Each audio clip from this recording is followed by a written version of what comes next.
Hello guys, इस video में हम गॉसेस लॉ की बात करेंगे एंड देन हम गॉसेस लॉ का प्रूफ देखेंगे यूजिंग कूलम्ब्स लॉ। सो चलिए स्टार्ट करते हैं बिना टाइम वेस्ट किए हुए। The total flux of the net electric field through a closed surface is 1/ε0 times the net charge enclosed by the closed surface. देखिए यहाँ पे कुछ इंपॉर्टेंट बातें हैं जो आपको नोटिस करना है, जैसे net electric field, closed surface and net charge. ये तीन बातों को आपको ध्यान देना है, नोटिस करना है। मैं एक्सप्लेन करूंगा इसका क्या इंपॉर्टेंस है। तो ये कहना क्या चाह रहा है, ये कहना चाह रहा है कि अगर मान लीजिए कि आपके पास एक क्लोज्ड सरफेस है, कोई भी शेप का हो सकता है वो, जैसे स्फेरिकल हो सकता है, क्यूब हो सकता है, क्यूबॉइड हो सकता है, सिलेंडर हो सकता है, या कोई भी इरेगुलर शेप भी हो सकता है। कोई भी क्लोज्ड सरफेस है और उसके अंदर अगर कुछ चार्ज प्रेजेंट है या नहीं भी है, तो flux passing through that surface कितना होगा? So flux is equal to 1/ε0 multiply by charge जितना उस सरफेस के अंदर है। अगर नहीं है तो फिर जीरो हो जाएगा। So this is Gauss's law.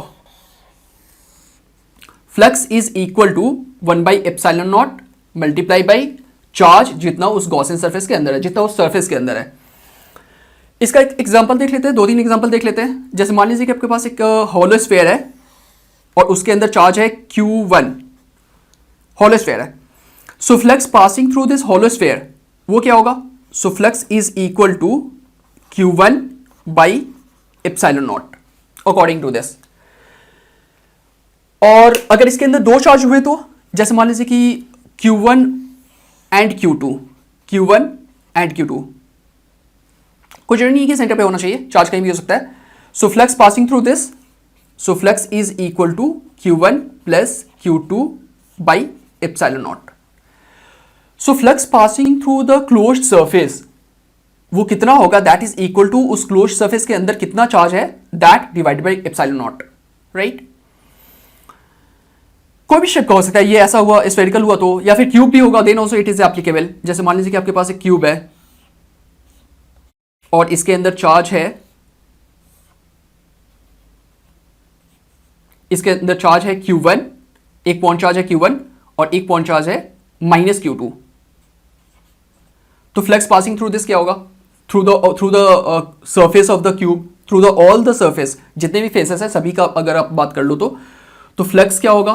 Flux is equal to Q1 plus -Q2/ε0। So जितना नेट चार्ज होगा वो आपको यहां पे पुट करना है। कोई भी शेप का हो सकता है, उससे फर्क नहीं पड़ता, सिलेंड्रिकल हो या स्फेरिकल हो या क्यूब हो या फिर इरेगुलर शेप भी होगा तो भी वो चलेगा। Then also it is applicable. जैसे मान लीजिए कि अगर आपका ऑब्जेक्ट ऐसा है, सरफेस ऐसा है और इसके अंदर चार्ज है यहाँ पे Q1, सेंटर पे ही मान लीजिएगा या कहीं भी मान लीजिए, उससे फर्क नहीं पड़ता है। फ्लक्स पासिंग थ्रू दिस क्या होगा? Flux passing through the surface of this object क्या होगा? So that is equal to Q1/ε0। So बहुत ही सिंपल है। Flux passing through any closed surface, बस कंडीशन ये है कि क्लोज्ड सरफेस होना चाहिए। So flux passing through any closed surface is equal to जितना चार्ज उसके अंदर है, दैट डिवाइडेड बाई ε0। क्लियर है? जैसे मान लीजिए कि एक बहुत ही कॉमन क्वेश्चन है कि एक क्यूब है और उसके अंदर एक डाइपोल है। डाइपोल पता है ना, equal and opposite charge, same magnitude, opposite nature. So एक चार्ज है +Q और एक चार्ज है -Q। So flux passing through this cube ये क्या होगा? सो इसके अंदर, इस क्यूब के अंदर नेट चार्ज कितना हुआ? 0, this plus this, so 0/ε0 that is equal to 0। सो बहुत ही आसान है गॉसेस लॉ, एंड कई सारे कॉम्प्लेक्स क्वेश्चंस को काफी आसान कर देता है अगर आप ये सही से लगाए तो। अब इसका प्रूफ का बात करते हैं यूजिंग कूलम्ब्स लॉ। देखिए जो हमारे सिलेबस में इसका जो प्रूफ है वो बहुत ही सिंपल केस वाले का प्रूफ है, तो हम लोग एक पॉइंट चार्ज वाले का प्रूफ करने जा रहे हैं।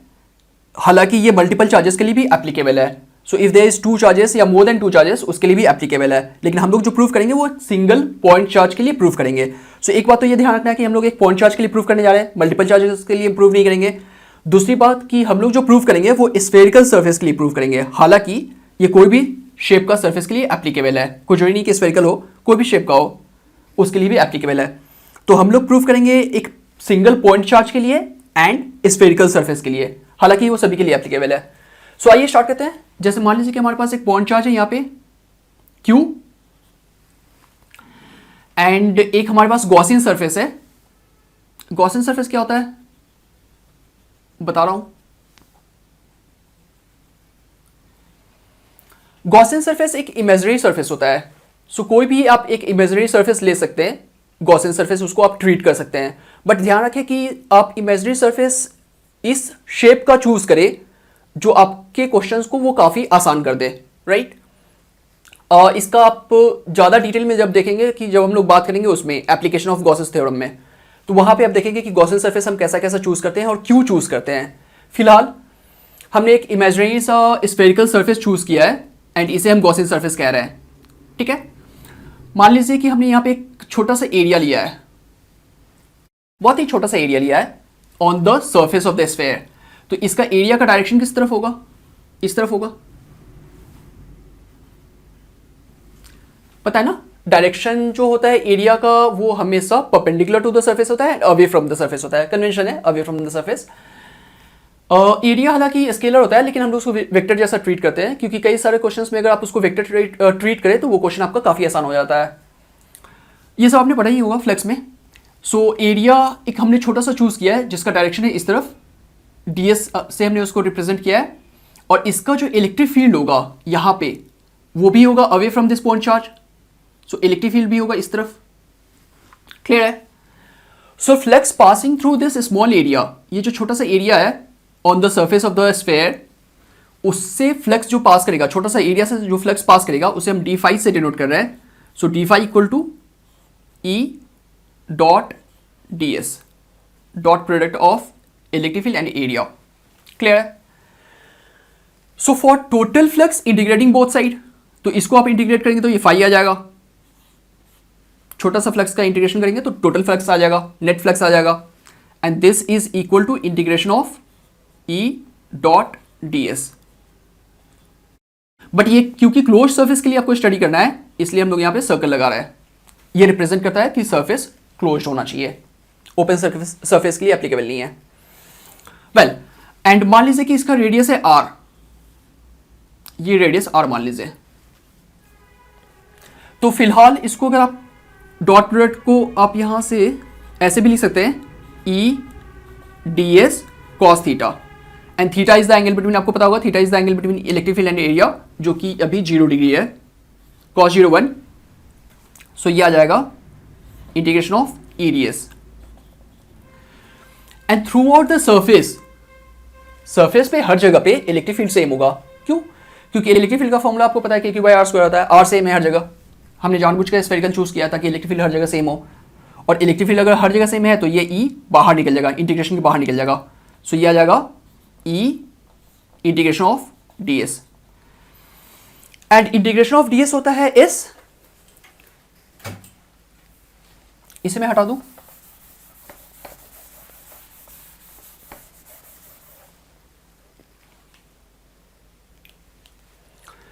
तो इंटीग्रेशन ऑफ डी एस होता है एस, तो ये आ जाएगा flux is equal to e into S.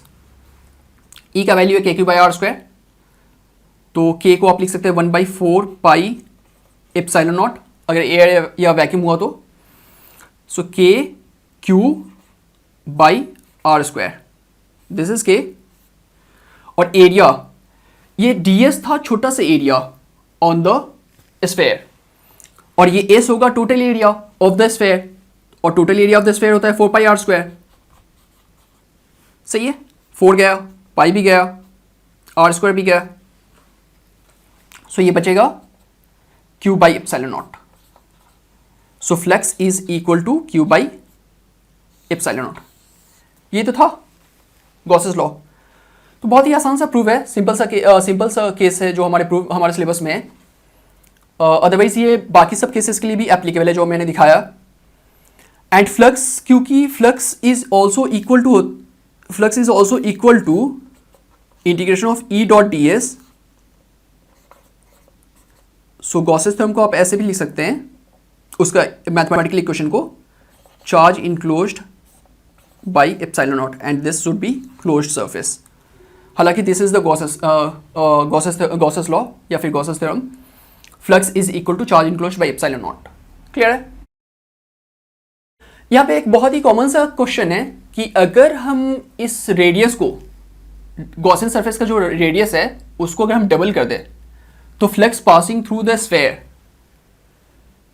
बढ़ जाएगा, कम जाएगा या सेम रहेगा, या फिर बढ़ेगा तो कितने टाइम्स बढ़ेगा, कमेगा तो कितने टाइम्स कमेगा।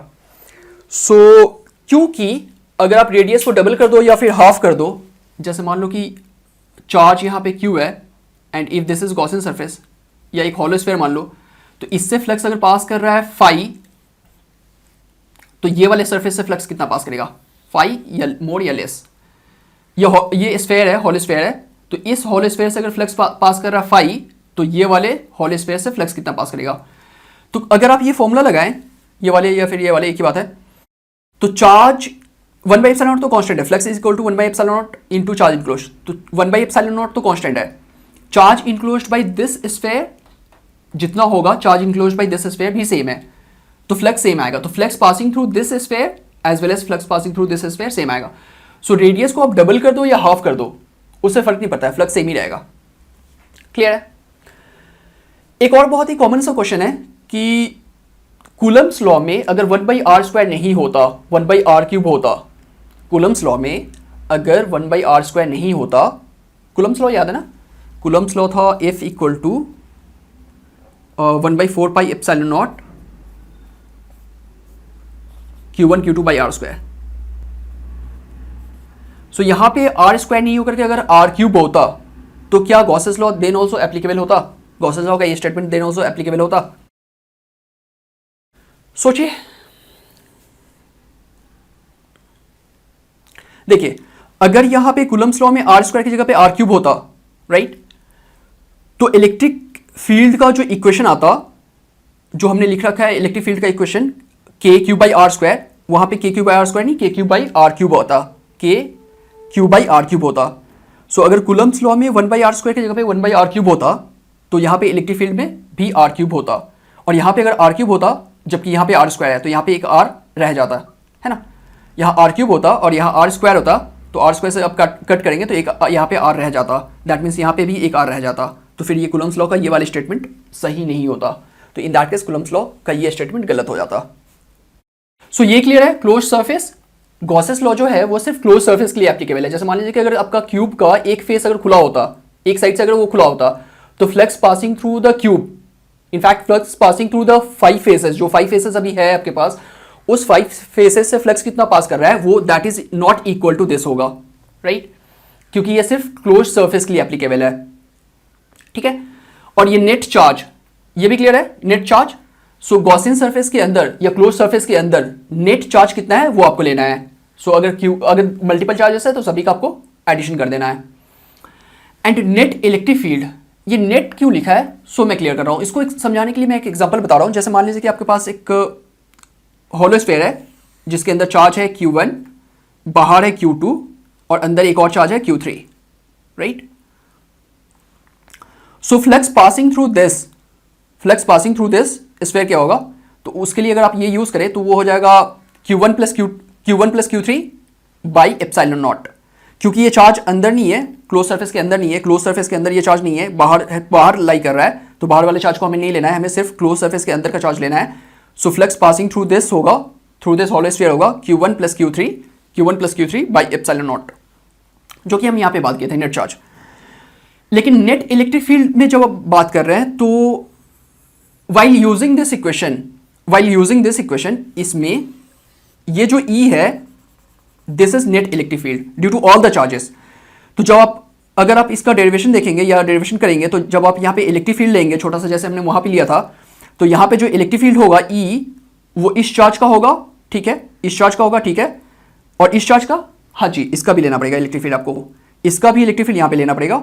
सो यहाँ पे जो E जो होगा that is the electric field, जो चार्ज अंदर है उसका भी एज वेल एज जो चार्ज बाहर है उसका भी, बट वो थोड़ा सा कॉम्प्लेक्स हो जाएगा इसलिए हमने उसका बात नहीं किया, हमने सिंपल केसेस का बात किया है।